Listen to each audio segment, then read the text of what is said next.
le peuple d'Israël, selon la Bible actuelle classique, était uniquement de race noire. On va vous le démontrer. Je dis bien, tout le peuple d'Israël. Les 12 tribus, mais moi je dis il y a 13, mais selon les Bibles actuelles classiques, les 12 tribus étaient uniquement de race noire.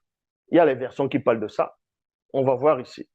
On va aller dans Genèse, chapitre 50, versets 7 à 11.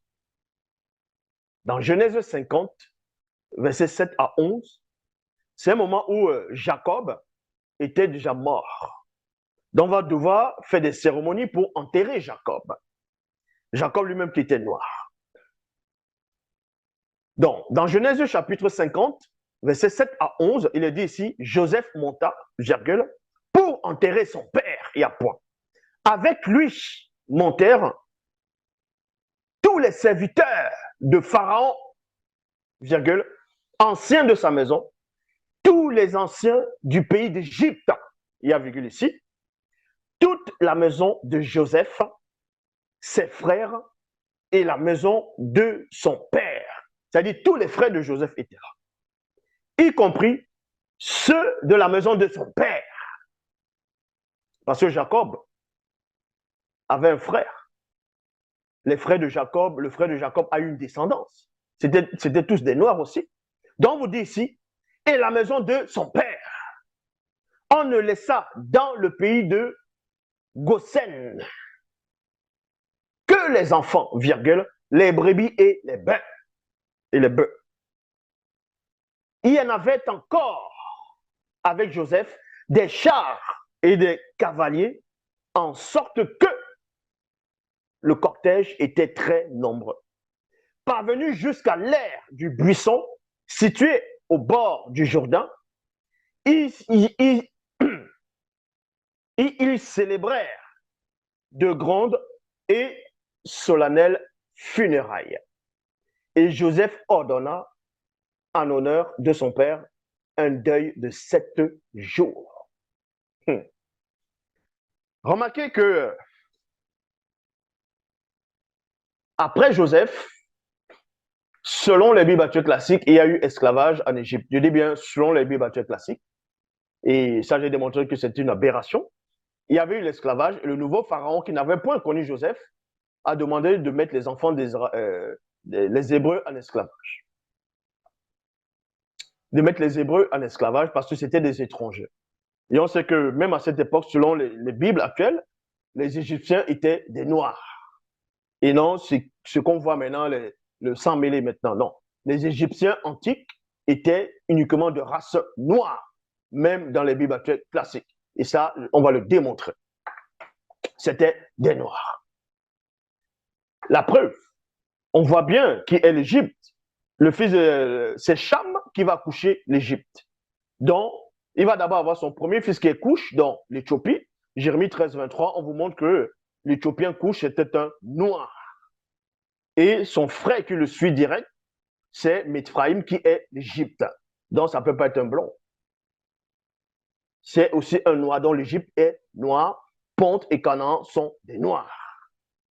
Et Joseph, maintenant, il va aller en Égypte, il va faire ce qu'il va faire, et là-bas, il aura un grand poste. Parce qu'ils sont entre Noirs, mais de différents peuples. Mais ils sont entre frères de race. Et là, quand le père va mourir, ils vont faire une grande cérémonie. Il y aura beaucoup d'Égyptiens qui viendront et beaucoup d'Hébreux, c'est-à-dire des enfants de Jacob, y compris de la parenté de la famille même, c'est-à-dire de la maison de Jacob. Ça reste toujours des Noirs entre eux. Mais vous allez constater quelque chose. Verset 11. Et les habitants du pays, les Cananéens, virgule. Donc, là, la cérémonie s'est produite quelque part dans un endroit, dans un territoire, et on vous dit qu'il y avait les habitants du pays de ce territoire, c'était des Cananéens. On sait que Canaan, c'est qui? Canaan, c'est le fils de Cham, le dernier fils de Cham. Et Canaan a pour frère aîné Punt Méphraïm, c'est-à-dire l'Égypte, et Cush, c'est-à-dire l'Éthiopie. Donc, vous dites ici, et les habitants du pays, les Cananéens, virent le deuil dans l'air d'Akkad, et ils dirent, deux points, c'est-à-dire qu'ils ont vu. Ils ont vu tous les gens qui étaient là. Ils n'ont confondu aucune personne. Donc, les Cananéens étaient des témoins oculaires. Ils ont vu tous les gens qui étaient dans la cérémonie. Et voilà ce qu'ils vont déclarer, les Cananéens. Et ils dirent, voilà un deuil profond pour les Égyptiens. Point virgule. Voilà un deuil profond pour les Égyptiens. Ça veut dire quoi? Ça veut dire que les Cananéens, qui étaient des Noirs, ont confondu les Égyptiens, donc les hommes de main de Pharaon, ainsi de suite, et les Hébreux qui étaient là. On les a tous pris pour des Égyptiens. Et n'allez pas dire que c'est parce que il y avait peut-être les Égyptiens blancs, les Égyptiens métis, ils portaient les habits égyptiens, c'est pour ça qu'on les a reconnus, parce que je vois qu'il y a des pauvres arrivistes qui vont venir apporter ce raisonnement. Non. Ils étaient tous de race noire. C'est pour cela que, même s'il y avait des cérémonies, les cérémonies, on va dire d'Égypte, ainsi de suite, les chats égyptiens, ils étaient tous des noirs, tous là. Les Hébreux, les Égyptiens, ils avaient tous la même couleur.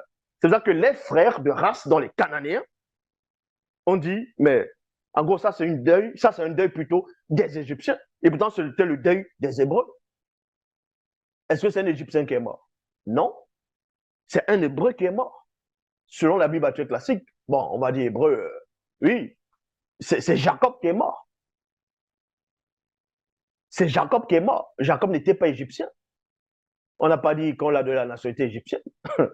Donc, c'est pour ça que les Cananéens, ils vont déclarer ici, voilà un deuil profond pour les Égyptiens. Dans d'autres versions, on dit, parmi les Égyptiens.